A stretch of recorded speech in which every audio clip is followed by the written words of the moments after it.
The Paris Salon of 1905 was the year when Fauvism rose to prominence, with colors exploding on the canvas.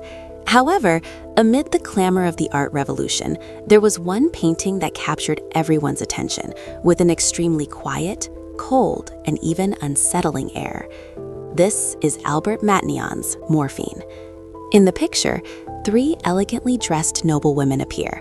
The woman in the middle is slumped on a disheveled velvet sofa, while the one on the right leans against the wall with a cheerful expression. On the table in front of the woman on the left is a syringe stuck in a medicine bottle. This is not a murder, but a voluntary banishment. The silk satin shimmered with a resplendent luster, reflecting the woman's affluent social status, yet her expression was vacant, and her body moved like a marionette with its strings cut. This stark contrast revealed the spiritual decay beneath the glamorous facade of Parisian high society at that time. The syringe in the lower right corner of the picture is the soul-stirring highlight of the entire painting. In 1905, the hypodermic syringe was still a relatively novel technology. Matignon captured it precisely: slender, cold, yet possessing the power to dominate an adult's will. The light slanted in from above, but failed to warm the woman's skin.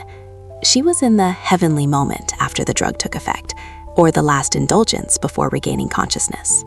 The background of this painting's creation was the historically renowned Belle Époque.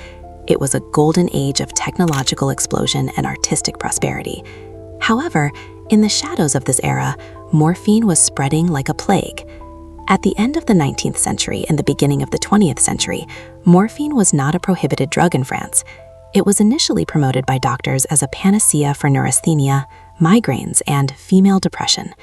In the Parisian social circles of that time, there was even a trend of morphine parties. Instead of jewels, the exquisite jewelry boxes of the high society ladies contained gilded syringes and vials of the drug. Matignon's works are a direct portrayal of this social malady. He shows the audience a harsh reality. In this era that reveres science and progress, humanity is easily defeated by the chemical substances it has created. Unlike previous painters, Matignon did not attempt to glorify addiction. In many contemporary paintings, drugs were often romanticized as muses, but Matignon's perspective was cool and even critical.